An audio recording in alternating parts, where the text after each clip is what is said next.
भाई साहब, मैं दिल्ली का मुख्यमंत्री हूं, मेरे पास बहुत लोग आते हैं, उत्तर प्रदेश के लोग भी आते हैं, किसानों के नेता भी आते हैं, पंजाब के लोग भी आते हैं। सबने मेरे को आके कहा जी, उस दिन उन्होंने जानबूझ के रास्ता दे रहे थे, बोले हमको तो दिल्ली का रास्ता नहीं आता था। वो खड़े थे और कह रहे थे इधर से जाओ, इधर से जाओ, इधर से जाओ, जानबूझ के उधर भेज रहे थे। और जिन्होंने झंडे फहराए वो इनके अपने कार्यकर्ता थे। हमारा किसान कुछ भी हो सकता है, हमारा किसान अपनी जान दे सकता है, हमारा किसान देशद्रोही नहीं हो सकता।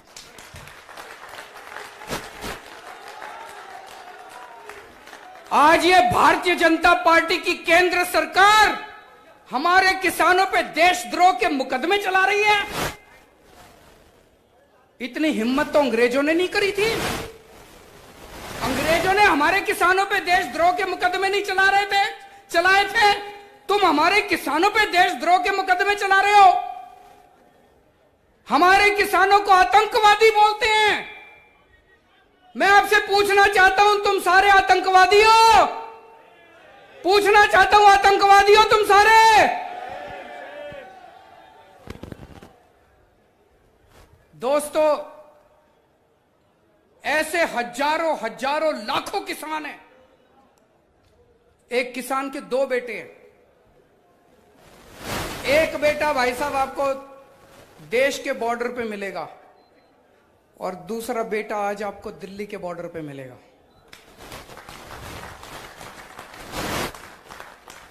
एक बेटा किसान है, दूसरा बेटा जवान है। आज जब हमारे देश के बॉर्डर के ऊपर खड़ा हुआ सैनिक देखता है कि भारतीय जनता पार्टी वाले और उनकी केंद्र सरकार दिल्ली के बॉर्डर पे बैठे हुए मेरे भाई को और मेरे बाप को आतंकवादी बोल रही है, तो दोस्तों सोच सकते हो उसके सीने पे कितना उसको दुख होता होगा।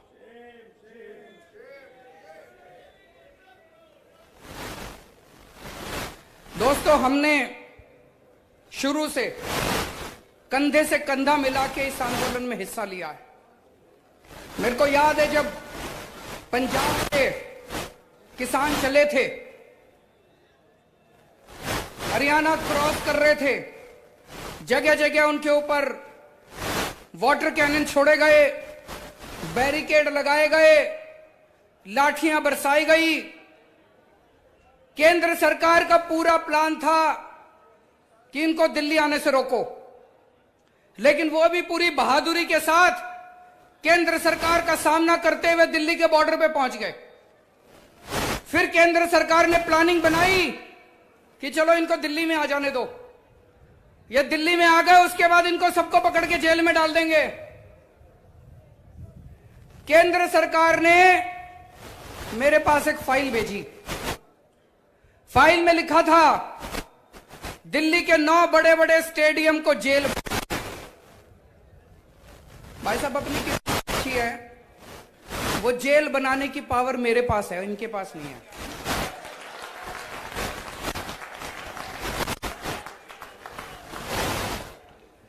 इनको फाइल मेरे पास भेजनी पड़ी, तो इन्होंने फाइल मेरे पास भेजी।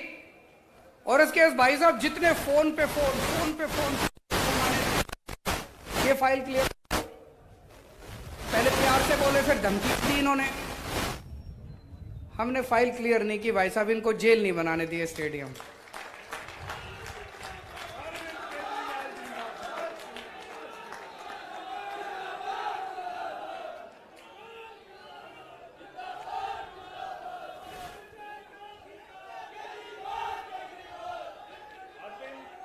उस टाइम अगर हम ये जेल बन जाने देते स्टेडियम, ये सबको उठा के जेल में डाल देते और जेल में पड़े रहते सारे जने। मेरे को याद है, मैं अन्ना आंदोलन में,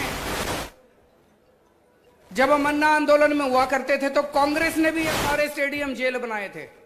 मैं भी कई दिन इन स्टेडियम में जेल में रह चुका हूं। मेरे को पता था अगर सारे किसानों को उठा के इन्होंने स्टेडियम में डाल दिया, सारा आंदोलन टाइम फिस हो जाएगा, सारा आंदोलन खत्म। हमने अरविंद केजरीवाल, किसान एकता, किसान एकता,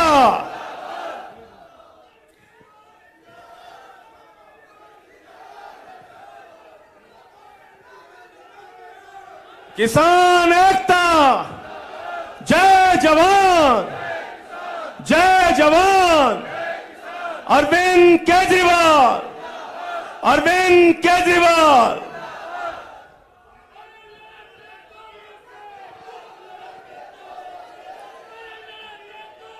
तो दोस्तों, इनको हमने जेल नहीं बनाने दिया। और जब से किसान दिल्ली के बॉर्डर पे आके बैठे हैं, हमारी सरकार की तरफ से, हमारी पार्टी की तरफ से, तन मन धन से हम उनकी पूरी सेवा कर रहे हैं। मेरे सारे विधायक, मेरे सारे मंत्री, हमारे सारे कार्यकर्ता, हमारे सारे सरकार के अफसर, उन सबको लगा रखा है। खाना बनाने में, लंगर लगाने में, मैं ये नहीं कह रहा हम ही कर रहे हैं, वहां पे बहुत लोग हैं, कई और संस्थाएं भी कर रही हैं, सारे मिलके कर रहे हैं। लेकिन पानी की व्यवस्था करने में, टॉयलेट की व्यवस्था करने में, वहां पे फ्री वाईफाई की व्यवस्था करी, वो सारी व्यवस्थाएं करने में पूरी मदद कर रहे हैं। जय जवान, जय जवान, अरविंद केजरीवाल। और दोस्तों, फिर 28 जनवरी थी ना जी, जब 28 जनवरी की रात को जो कुछ हमने टीवी पे देखा, वो यकीन नहीं हुआ। हमारे देश के महान किसान नेता बाबा महेंद्र सिंह टिकैत के सुपुत्र राकेश सिंह टिकैत जी पिछले कितने दिनों से वो गाजीपुर बॉर्डर के ऊपर, दिल्ली के बॉर्डर के ऊपर अपने लिए नहीं कर रहे थे। उनको क्या जरूरत है? भगवान का दिया उनके पास सब कुछ है। वो किसानों के लिए इतने दिनों से अपना शरीर ताप रहे थे, इतना शरीर गला रहे थे, और सरकार ने अपनी पुलिस भेज के, अपने गुंडे भेज के उनके साथ जो व्यवहार किया, उनकी आंखों से आंसू आ गए, वो भावुक हो गए। भाई साहब, ये नहीं देखा गया, ये नहीं देखा गया। मैंने पहले संजय सिंह को बोला, संजय सिंह के ने उनको फोन किया, फिर संजय सिंह जी ने मेरी उनसे बात कराई। मैंने राकेश सिंह जी को एक ही बात बोली, मैंने कहा जी आप बिल्कुल चिंता मत करो, आप ये बताओ आपको क्या चाहिए, हम हैं आपके साथ। जय जवान, जय जवान, केजरीवाल, किसान एकता। उन्होंने कहा पानी का इंतजाम करा दो, टॉयलेट का इंतजाम करा दो। हमारे तुरंत विधायकों ने वहां पे पहुंच के रातों रात पानी का, टॉयलेट का, जो जो चीजें उन्होंने कही, उन्होंने इंतजाम करा।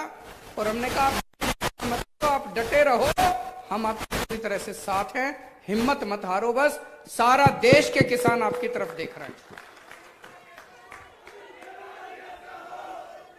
दोस्तों, ये बीजेपी वाले घूम घूम के कह रहे हैं, केंद्र सरकार के मंत्री घूम घूम के कह रहे हैं, ये कह रहे हैं एमएसपी है, एमएसपी था, एमएसपी रहेगा, कह रहे हैं ना, चारों तरफ टीवी में रोज सुनते हैं जी। भाई साहब, उत्तर प्रदेश के आज इतने किसान आए हुए हैं, पश्चिमी यूपी के, और इतने बड़े बड़े नेता आए हैं। मैं पूछना चाहता हूं, उत्तर प्रदेश की एक मंडी बता दो जहां पे एमएसपी पे नहीं मिली। एक मंडी बता दो जी भाई साहब। कहीं नहीं मिली। भाई साहब, इतने किसान हैं, जरा हाथ उठा के बता दो सब लोग, बता देना एक मंडी। आज मैं योगी आदित्यनाथ जी से भी पूछना चाहता हूं, भाई साहब, एक मंडी उत्तर प्रदेश की बता दो जिस पे एमएसपी पे धान उठता हो या एमएसपी पे एक भी फसल उठती हो। मैं भी देख के आऊंगा, हम सारे चलेंगे देखने। नहीं उठती। वो मंडी देखने चलेंगे जहां पे एमएसपी पे फसल उठती हो। कि झूठ क्यों बोलते हो तुम? सुबह शाम झूठ बोलते हैं, एमएसपी थी, एमएसपी रहेगी। अरे कहां है एमएसपी? दिखा दो कहां एमएसपी पे धान उगती है, मिलती उठती है। और ये लोग कह रहे हैं, जब आप किसान नेता इनसे मिलने के लिए गए थे, इन से केंद्र सरकार से बातचीत चल रही थी, तो किसान नेता जब बाहर निकले तो इनका मंत्री बोला, मैंने देखा सुना टीवी पे, कहता है एमएसपी नहीं दी जा सकती। क्यों नहीं दी जा सकती? कहता है इसमें 17 लाख करोड़ रुपए का खर्चा आएगा। भाई साहब, आज आपके सामने मैं पढ़ा लिखा हूं अच्छा खासा। अरविंद केजरीवाल, किसान एकता, काला कानून वापस लो। और मैं आज आपके सामने फॉर्मूला रख रहा हूं, अगर केंद्र सरकार सुनती हो तो सुन ले। इस देश में नया पैसा खर्च किए बिना 23 की 23 फसलें एमएसपी पे लागू की जा सकती हैं। 23 की 23 फसलें एमएसपी पे सरकार उठा सकती है। सरकार 23 की 23 फसलें एमएसपी पे उठा सकती है। सरकार का एक नया पैसा खर्च नहीं होगा। ये लोग कह रहे हैं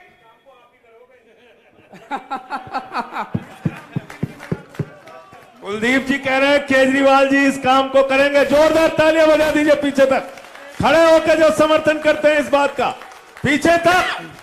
बहुत बढ़िया। ये माइक दे दो, माइक दे दो। मैं एक बात और कह रहा हूं माननीय मुख्यमंत्री जी से। पहला निमंत्रण अन्ना जी का आया, दूसरा राहुल गांधी जी का आया, तीसरा दिल्ली के सीएम का आया। मुझे एडवांस में प्रधानमंत्री का भी निमंत्रण आज दे के जाओ आप।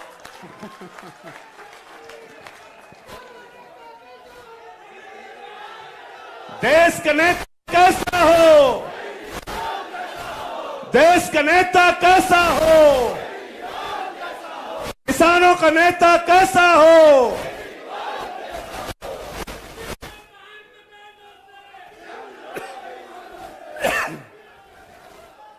तो दोस्तों, आज मैं आपको बता रहा हूं और मेरे किसान नेता सबसे हाथ जोड़ के अपील है कि अगली बार जब इनसे मीटिंग करने जाओ तो ये फॉर्मूला उनको बता देना कि एमएसपी कैसे लागू हो सकती है। ये कहते हैं 17 लाख करोड़ रुपए लगेंगे। भाई साहब, 17 लाख करोड़ रुपए किसान फ्री में नहीं मांग रहा। बदले में किसान आपको फसल देगा, बदले में किसान आपको गेहूं देगा, बदले में किसान आपको धान देगा, बदले में किसान आपको मक्की देगा, बदले में किसान आपको बाजरा देगा, बदले में किसान। केंद्र सरकार फसल के बदले में एमएसपी के ऊपर किसान को 17 लाख करोड़ रुपए देगी और सरकार के पास 17 लाख करोड़ की फसल आएगी। सरकार उस 17 लाख करोड़ की फसल को मार्केट में बेचेगी तो बेच के पैसा तो आएगा सरकार के पास। वो जो पैसा आएगा, हो सकता है एक साल में, किसी साल में 17 लाख करोड़ के 18 लाख करोड़ भी आ जाए, 1 लाख करोड़ का मुनाफा हो जाए। किसी साल में हो सकता है थोड़ा घाटा भी हो जाए, 17 लाख करोड़ रुपए के 16 लाख करोड़ आ जाए। किसी साल में 17 लाख करोड़ के 20 लाख करोड़ भी आ जाए। किसी साल में घाटा होगा, किसी साल में मुनाफा होगा। सारा 10-15 साल में बराबर हो जाएगा। कोई घाटा नहीं होगा, कोई फायदा नहीं होगा।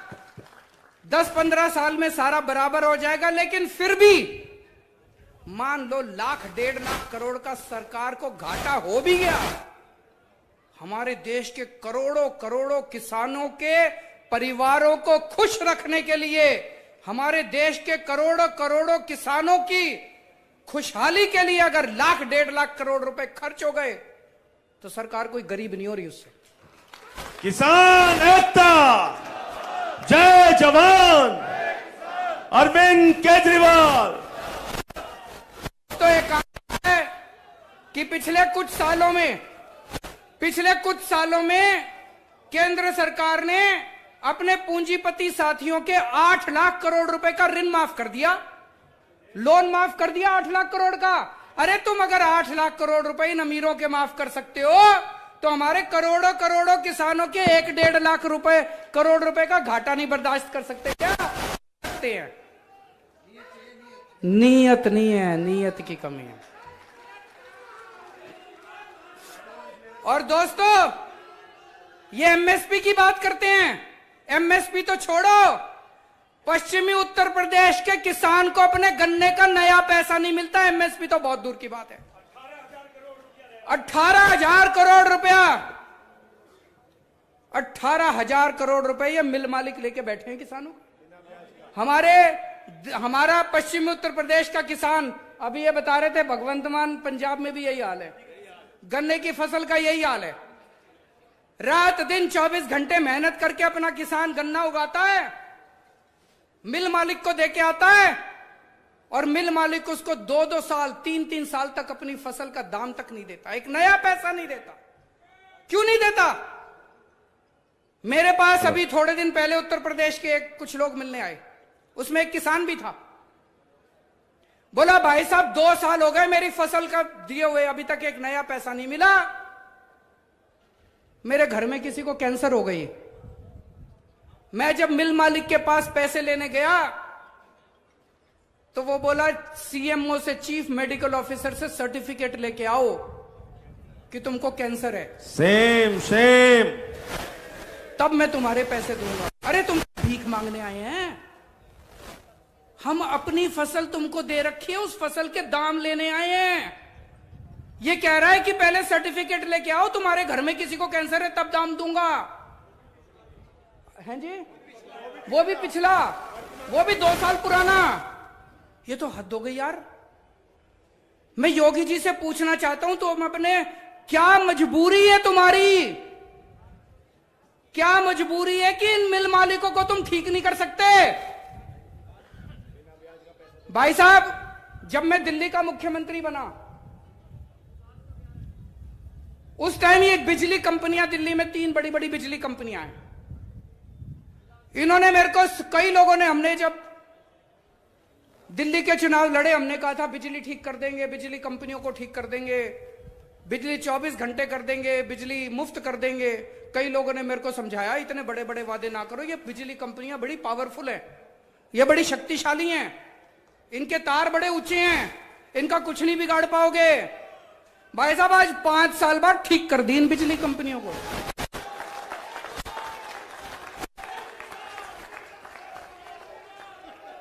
ये चूं नहीं करती।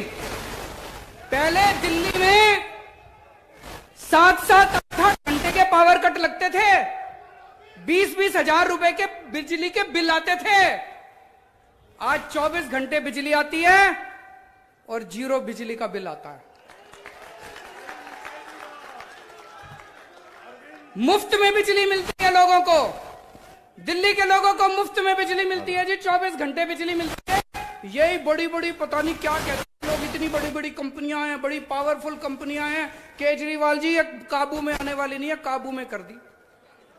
और ये चीनी की कंपनियां, छोटी कंपनियां हैं। भाई साहब कह रहे हैं पैसे खाते हैं इनसे। ये इन पता खावे, मिल वालों पता खावे, फिर बात क्यों बढ़ावांगे? मिल वालों पता पैसे जहां मंत्री का।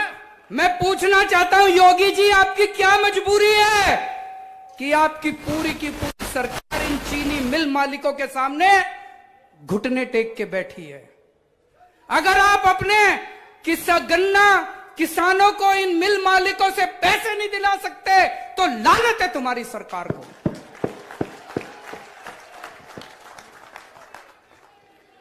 दोस्तों, दिल्ली वालों ने, दोस्तों, अगर दिल्ली की बिजली कंपनियां ठीक हो सकती है तो यूपी की चीनी मिलें भी ठीक हो सकती है। अरविंद केजरीवाल, फर्क केवल यह है, सही नीयत वाली सरकार लानी पड़ेगी, अच्छी नीयत वाली सरकार लानी पड़ेगी। और जिस दिन उत्तर प्रदेश में अच्छी नीयत वाली सरकार आ गई, भाई साहब, मैं कह के जा रहा हूं, इधर आप अपने ट्रैक्टर से मिल के अंदर गन्ना छोड़ के आओगे, घर पहुंचोगे, उसके पहले आपके खाते के अंदर। अरविंद केजरीवाल, देश का नेता कैसा हो,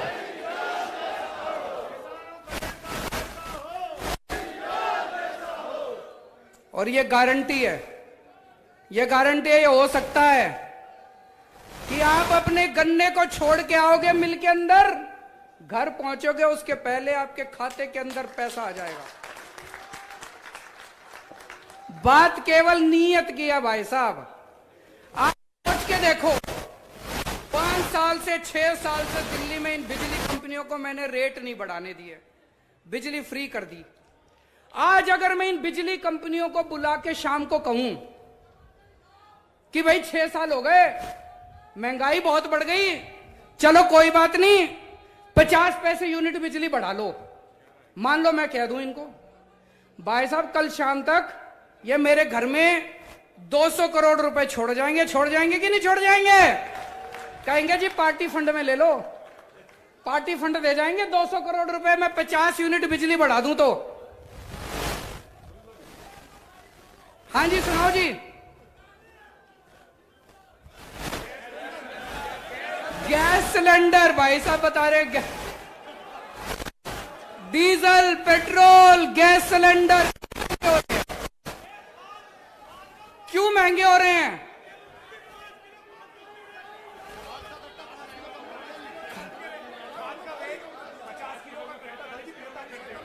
खाद का कट्टा 50 किलो से 45 किलो कर दिया नहीं कर दिया? रेट बढ़ा दिया और वजन कम कर दिया। सारी चीजों में भाई साहब एक ही चीज है, मैं तो छोटा सा आदमी हूं, कल तक मेरे को कोई जानता नहीं था। एक ही चीज सिखाऊं 6 साल में, आपका सबका बेटा हूं, आपका सबका छोटा भाई हूं, आप लोगों की दया से, आप लोगों के प्यार मोहब्बत से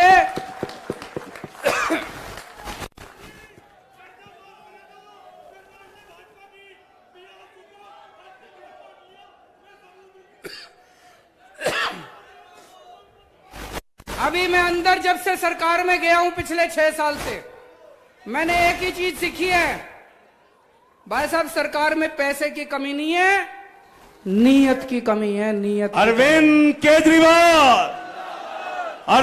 केजरीवाल देश का नेता कैसा हो? अच्छी नीयत की सरकार ले आओ, 50 किलो का कट्टा 55 का हो जाएगा, गैस के दाम भी कम हो जाएंगे, पेट्रोल के दाम भी कम हो जाएंगे। और ये जो पश्चिमी उत्तर प्रदेश के, पूरे उत्तर प्रदेश में इन्होंने ट्यूबवेल के 25,000 रुपए लेने चालू कर दिए। 25,000 बिजली का तुम किसानों से बिजली के 25,000 रुपए लेके गांवों में मीटर लगा दिए। दिल्ली के अंदर भाई साहब 75% जनता की बिजली मुफ्त है, दिल्ली के अंदर 75%। अरविंद केजरीवाल तो किसान एकता, तो अच्छी नीयत वाली सरकार ले आओ, जैसे दिल्ली वालों ने अच्छी नीयत वाली सरकार करी थी। दिल्ली में जैसे बिजली मुफ्त हो गई, यहां पे ट्यूबवेल नहीं, घर की बिजली भी मुफ्त कर देंगे।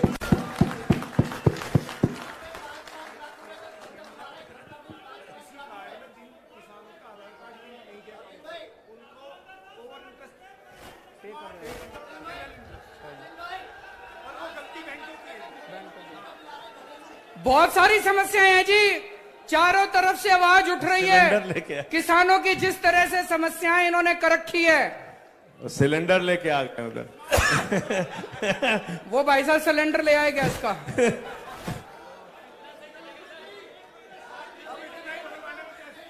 अब घर में इतना ही सिलेंडर आया, इतने पैसे में। तो दोस्तों, एक बड़ा पेचीदा प्रश्न है। लोग कह रहे हैं जी लाखों किसान सड़कों पे उतरे हुए हैं। जब इतना बड़ा किसानों का आंदोलन चल रहा है, तो भाई साहब केंद्र सरकार ये कानून वापस क्यों नहीं ले रही? केंद्र सरकार की क्या मजबूरी है? केंद्र सरकार ने इन पूंजीपतियों के सामने क्यों घुटने टेक रखे हैं? वो कह रहे हैं भाई साहब एडवांस ले रखा है इन्होंने, बयाना ले रखा है इन्होंने, बयाना उठा रखा है इन्होंने।